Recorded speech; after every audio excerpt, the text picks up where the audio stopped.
Tere, tere! Sander ei majanda jälle, vaid müliseb ja vingub. Ja millest me täna räägime, on minu elu halvimast autoostust. Aga auto ise ei ole halb, võib-olla. Ühesõnaga, see on minu esimene seeria, igapäevaauto. Ostsin selle paar kuud tagasi ja siis sain tunda, mis on siis hea auto. Mul on olnud E90 tegelikult, mis on põhimõtteliselt sama auto, aga lihtsalt veits suurem. Ja see oli ka paras õnnetus, aga see oli hooldamatuse pärast. Ja nüüd ma saan siis tunda põhimõtteliselt igapäevaselt selle auto tüüpvigasid. Mis on naljakas, sest et ma pole omanud ühtegi autot, või BMW vähemalt, millel oleks nii palju tüüpvigasid. Põhimõtteliselt igal sellisel mudelil on need vead, nii et see ei ole eelmiste omanike ega automüüja ega kellegi süü, vaid see on puhas BMW süü. Nii et me ei saa, kõige halvem ongi see, et ma ei saa süüdistada eelmine omanik või automüüja, siis kellelt ma ostsin, oleks siis mind üle lasknud. Kui tavaliselt ma seda saan teha. Vaadake seda autot näiteks. Täiega siin üle. Okei, naljaks tegelikult ei saanud üle, ma teadsin, et see auto on siuke. Aga jah, ma arvasin, et ma saan nii-öelda parem auto esimese seeria näol siis. Aga juhtus nii, et ma hoopis saan tunda kõiki tüüpvigasid, mis selle autol on. Nii et kõigepealt räägime üldse, miks ma ostsin selle ja mis mulle meeldib see auto juures. Esiteks, lahe punn ja minu arust üks parima juhitavusega BMW-sid üldse. Ja miks see nii on ilmselt sellepärast, et see sild on sama, mis E90, aga auto ise on kergem. Rollett on kiire ja üldse auto juhib väga hästi ennast. Ja ma olen nüüd kaks korda teinud sillastendi ka. Esimene kord tegin siis tänavasõiduks, mis oli nagu siuke veits laisem, mugav sõita on ju. Ja nüüd ma tegin siis, enne kui Soome läksin, ma tegin agressiivsemini seade. Veits lahku jooksu ees, tagant veits kokku, ehk siis põhimõtteliselt ma sain väga inglise keeles nimble auto ja see väike punn võiski olla nimble on ju. Ja siis ma mõtlesin, ma räägin teile siis nüüd vigadest, miks ma nii kuri on see auto, miks ma vihkan see auto, miks mulle meeldib, aga ma vihkan see autot. Esiteks, mootor, jõuame selleni. Mootor on siis meil vana hea N45 ilma õlikuuleri ja välvtroonikuta, mis on ülimalt hea. Aga ta, nagu võib-olla nägite, on siin uus drossel. Ja see drossel on sellepärast, et see autol on tüüpiga, et sa ei saa vahepeal lihtsalt gaasi vajutada. Lihtsalt mootor tuli hakkab põlema, gaasi ei pole. Kõik, mootori kinni, paned uuesti käima, gaas olemas. Mootor tuli kaob ära. Ehk siis neil lähevad drosselid pekki, vahetasin ära, ei toiminud. Lähevad gaasipedalid pekki, vahetasin ära, ei toiminud. Ja kolmas variant on nüüd aju. Ja ilmselt ongi vaja aju vahetus ette võtta. Ehk siis jälle raha läheb. Ja see mootor ei olnud oluline. Ja jõuame siis sinnani, miks ma ostsin nii halva mootoriga auto, on see tegelikult, et ma tahtsin head kere, ehk siis otse Saksast ilma roosteta. Tagasilla tala, mis neil tavaliselt läbi roostab, sellel ei ole läbi roostatud. Ja sain väga hea diili enda arust. Mootor läheb vahetusse. Ja tegelikult esialgne plaan oli üldse see aasta hakata sõitma streeti sellega. Ehk siis 46 pealt kõik asjad ümber tõsta. Muidugi see jälle teeb raskemaks seda uus kere mind õppida, aga ma arvan, et see kere on tegelikult parem. Ja Martin Lain väga hästi näitas, et tegelikult see on konkurentsivõimeline auto ka. Nii et ma arvan, et 200 kilovatiga esimene seeria oleks väga hea streeti.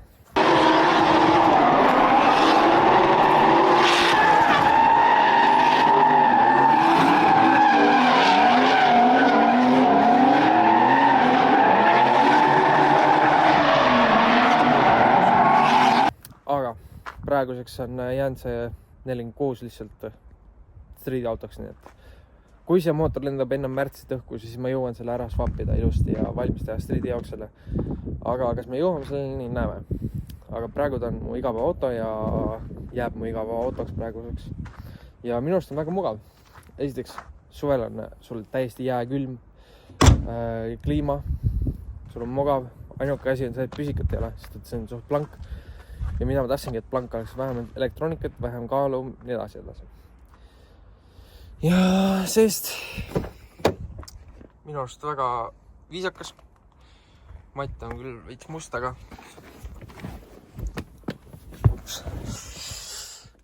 tavaline makk, kliima, manuaal, 6, tavaline kaltsisu, riplagi nagu vanal heal 36 ja minu arust see auto sõidab ka nagu 36. Ta on väga kerge, nagu roolitunnetuse puhul. Ma ei tea, kas ta päris nii kerge on kaalu poolest, aga tunda on, et ta on kerge. Ja see on kõige tähtsam minu arust. Läbisõit on praeguseks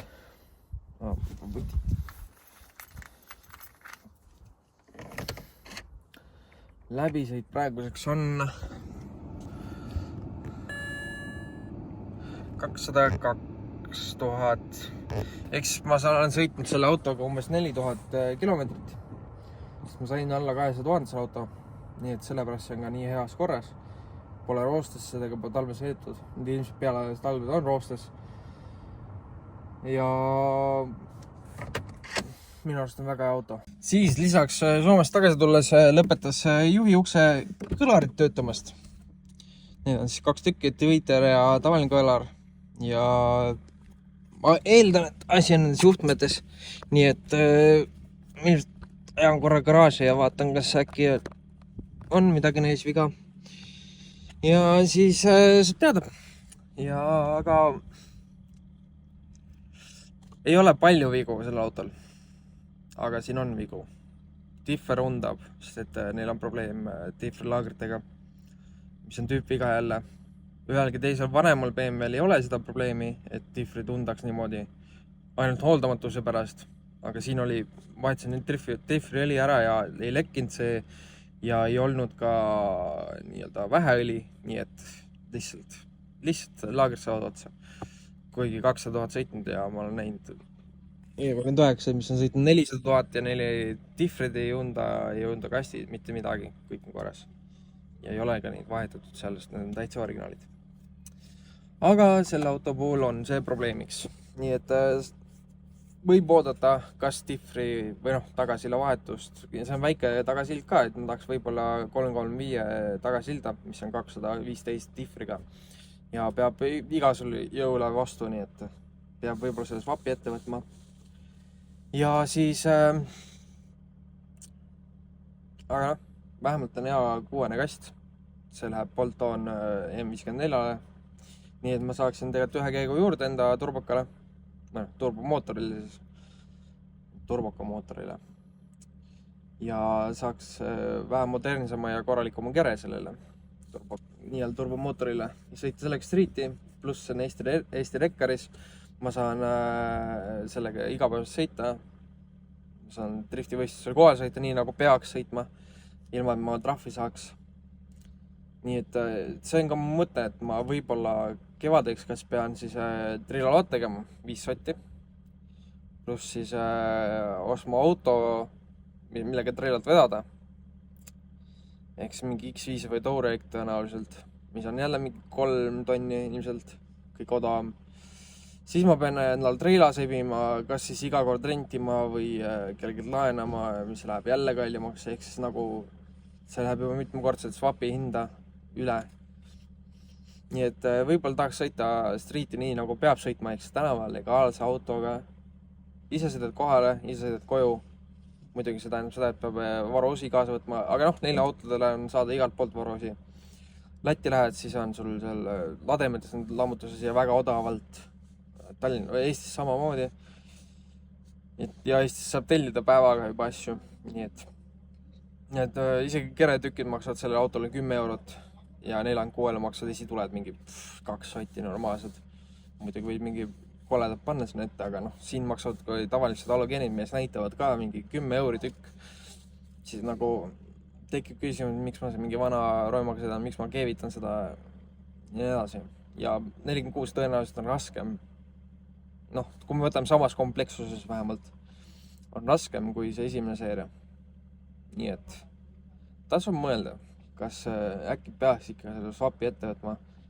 esiteks oleks esimene M54 ja esimene M54 turbo, esimene seeria Eestis. Sest ma ei ole kuulnud, et keegi oleks teinud seda swapist, et see, no ütleme nii, et see originaalajuga seda on keerulisem käima saada kui prograajuga. Sest et siin on CAN-iga spidoblokk ja nii edasi, et sa pöörduda kõik, kes peaks saama käima läbi CAN-i, siis sul on vaja kas konverterit või prograaju, mis saab seda konvertida. Ja noh, kuna mul on seade ja kõik asjad on originaallaju peal turbokal, siis oleks veits keerulisem, aga ma leidsin juhtmestiku ja käpad sellele. Juhtmestik oli, see on siis nii-öelda, mis saavad vabalt ühendada. Universaalne nii põhimõtteliselt koos pedaaliga, universaalne juhtmestik M54-le, MS43-le oli 100 eurot ja käpad olid 150 eurot. Ehk siis teoorias juba enamus swapist on olemas. Siin on vaja Radical lõdvikud leida ja L-vent kuidagi tööle saada. Ma ei tea, kas ma ei mäleta, kas juhtmestikul oli L-vendi sisend olemas, aga ilmselt oli. Ühesõnaga ei ole väga keeruline. Ja ma arvan, et see on tehtav mingi nädala aega. Ilmselt oleks vaja siis suurt sidurit ja mingid tihendid mootorile, et kui juba maas on, siis vahetan ära need asjad. Ja tehniliselt ei ole väga raske. Nüüd ongi küsimus, kas ma teen seda sunniviisiliselt, ehk see mootor lendab õhku, mis on hakanud ka keti alt tegema külmalt. Kusjuures nali on selles, et Soomes -34-ga ta ei tee keti alt, Eestis soojaga teeb keti alt. Ehk siis seletan. Nii et ma ei tea, võib-olla peab selle swapi ära tegema. Nii et ma mõtlen selle peale ja hetkel on veel aega, vähemalt 6 aega, et seda mõelda, enne kui ma hakkan midagi tegema. Ja võib juhtuda, ma sõidan lihtsalt talve ära sellega. Teen 4-6 juppideks, teen mootori valmis, kui see mootor siin ei ole õhku lennanud.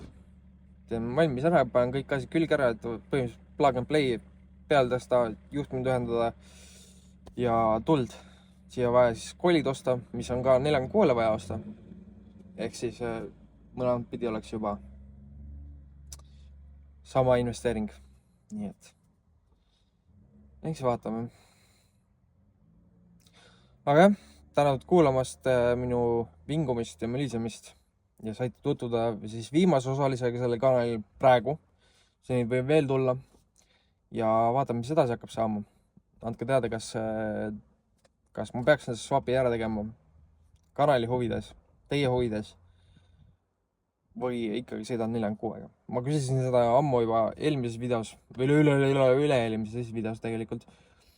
Ja siis oli konsensus, et 46-ga peaks sõitma, aga noh, see vajab rohkem tööd minu arust, see kere. Ja finantsiliselt oleks mõistlikum teha streetiauto, mis on mõeldud streetiautoks, mitte mingi treila. Sõidan treila kohale maha, sõidan puruks, panen treila peale. Et content'i mõistes oleks huvitavam ilmselt ja mul endale huvitavam. Sest mul on hea tunne, kui ma saan sõita ja võita streetis autoga, mis peaks olema streetis. Nii et sellised on mu mõtted ja andke teada, mis te arvate. Ja kui te teate veel vanemaid mudeleid, millel on tüüpvead, siis võite neid kirjutada kommentaaridesse ja ma võin kinnitada, kas ma olen neid kohanud. Ja siis saame juba otsustada, kas BMW muutus lohakaks ajaliselt aegu pidi siis või oli see lihtsalt kogu aeg BMW. Tees BMW asju. Head vana aasta lõppu ja paremat uue algust.